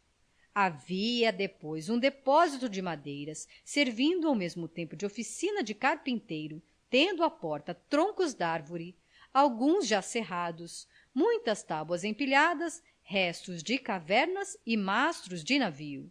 Daí à pedreira restavam apenas uns 50 passos, e o chão era já todo coberto por uma farinha de pedra moída que sujava como a cal. Aqui e ali, por toda a parte, encontravam-se trabalhadores, uns ao sol, outros debaixo de pequenas barracas feitas de lona ou de folhas de palmeira. De um lado cunhavam pedra cantando, de outro a quebravam a picareta, de outro afeiçoavam lajedos à ponta de picão. Mais adiante faziam paralelepípedos a escopro e macete. E todo aquele retintim de ferramentas e o martelar da forja e o coro dos que lá em cima brocavam a rocha para lançar-lhe fogo e a surda zoada ao longe que vinha do cortiço, como de uma aldeia alarmada, tudo dava a idéia de uma atividade feroz, de uma luta de vingança e de ódio. Aqueles homens gotejantes de suor, bêbados de calor, desvairados de insolação, a quebrarem, a espicaçarem, a torturarem a pedra, pareciam um punhado de demônios revoltados na sua impotência contra o impassível gigante que os contemplava com desprezo, imperturbável a todos os golpes e a todos os tiros que lhe desfechavam no dorso, deixando sem um gemido que lhe abrissem as entranhas de granito. O membrudo cavouqueiro havia chegado à fralda do orgulhoso monstro de pedra. Tinha-o cara a cara, mediu-o de alto a baixo, arrogante, num desafio surdo. A pedreira mostrava, nesse ponto de vista, o seu lado mais imponente, descomposta, com o escalavrado flanco exposto ao sol, erguia-se altaneira e desassombrada, afrontando o céu muito íngreme, lisa, escaldante e cheia de cordas que mesquinhamente lhe escorriam pela ciclópica nudez com um efeito de teias de aranha. Em certos lugares, muito alto do chão, lhe haviam espetado alfinetes de ferro, amparando sobre um precipício miseráveis tábuas que, vistas cá de baixo, pareciam palitos, mas em cima das quais uns atrevidos pigmeus de forma humana equilibravam-se, desfechando golpes de picareta contra o gigante. O cavouqueiro meneou a cabeça com ar de lástima. O seu gesto desaprovava todo aquele serviço. Veja lá, disse ele apontando para certo ponto da rocha. Olhe para aquilo. Sua gente tem ido às cegas no trabalho desta pedreira. Deviam atacá-la justamente por aquele outro lado, para não contrariar os veios da pedra. Esta parte aqui é toda granito, é a melhor. Pois olhe só o que eles têm tirado de lá. Umas lascas, uns calhaus que não servem para nada. É uma dor de coração ver estragar assim uma peça tão boa. Agora o que hão de fazer dessa cascalhada que aí está, senão macacos? E brada aos céus, creia, ter pedra dessa ordem para empregá-la em macacos? O vendeiro escutava-o em silêncio, apertando os beiços, aborrecido com a idéia daquele prejuízo. Uma porcaria de serviço, continuou o outro. Ali onde está aquele homem é que deviam ter feito a broca, porque a explosão põe abaixo toda esta aba que é separada por um veio. Mas quem tem aí o senhor capaz de fazer isso? Ninguém, porque é preciso um empregado que saiba o que faz, que se a pólvora não for muito bem medida, nem só não se abre o veio, como ainda sucede ao trabalhador o mesmo que sucedeu ao outro. É preciso conhecer muito bem o trabalho para se poder tirar partido vantajoso desta pedreira. Boa é ela, mas não nas mãos em que está. É muito perigosa nas explosões, é muito em pé. Quem lhe lascar fogo não pode fugir senão para cima pela corda. E se o sujeito não for fino, leva o demo. Sou eu quem o diz. E depois de uma pausa acrescentou, tomando na sua mão, grossa como o próprio cascalho, um paralelepípedo que estava no chão. Que digo eu, cá está, macacos de granito. Isto até é uma coisa que estes burros deviam esconder por vergonha. Acompanhando a pedreira pelo lado direito e seguindo-a na volta que ela dava depois, formando um ângulo obtuso, é que se via quanto era grande. Suava-se bem antes de chegar ao seu limite com a mata. Que mina de dinheiro! Dizia o homem zarrão, parando entusiasmado defronte do novo pano de rocha viva que se desdobrava na presença dele. Toda esta parte que se segue agora, declarou Romão, ainda não é minha. E continuaram a andar para diante. Deste lado multiplicavam-se as barraquinhas. Os macaqueiros trabalhavam à sombra delas, indiferentes àqueles dois.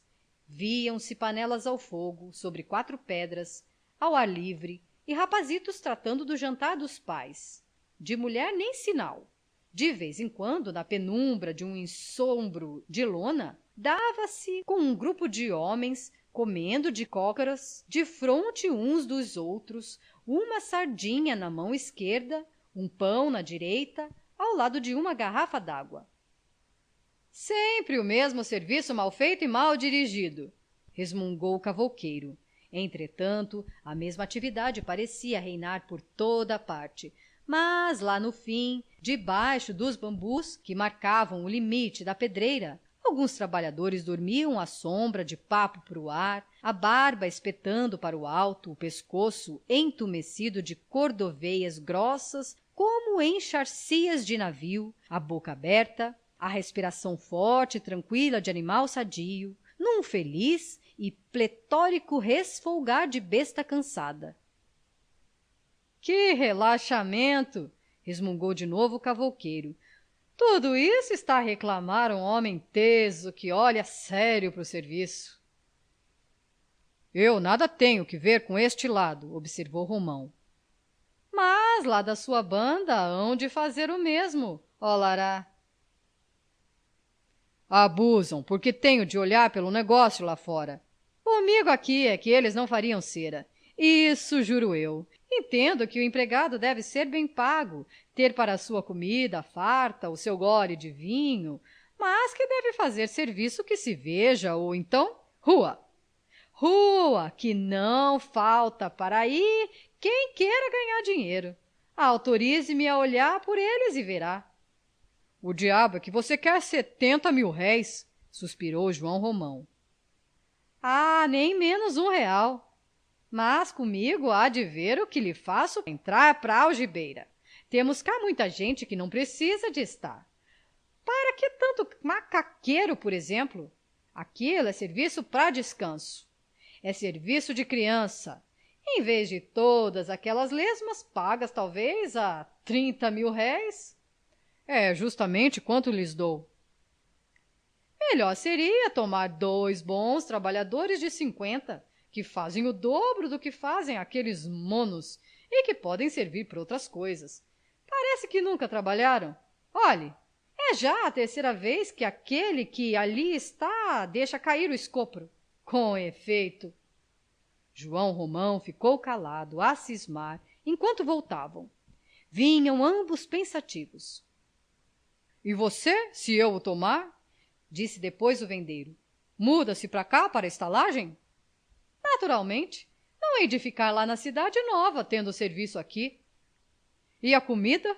Forneço-a eu? Isso é que a mulher é quem faz, mas as compras saem-lhe da venda. Pois está fechado o negócio, deliberou João Romão, convencido de que não podia, por economia, dispensar um homem daqueles. E pensou lá de si para si. Os meus 70.000 réis voltar-me-ão à gaveta. Tudo me fica em casa. Então estamos entendidos? Estamos entendidos. Posso amanhã fazer a mudança? Hoje mesmo, se quiser. Tenho um cômodo que lhe há de calhar. É o número 35. Vou mostrar-lhe. e, aligeirando o passo, penetraram na estrada do capinzal com direção ao fundo do cortiço. ah, é verdade. Como você se chama? Jerônimo, para o servir. Servir a Deus. Sua mulher lava? É lavadeira, sim, senhor. Bem, precisamos ver-lhe uma tina. E o vendeiro empurrou a porta do fundo da estalagem, donde escapou, como de uma panela fervendo que se destapa, uma baforada quente, vozeria tresandante a fermentação de suores e roupa ensaboada secando ao sol. Fim do capítulo 4.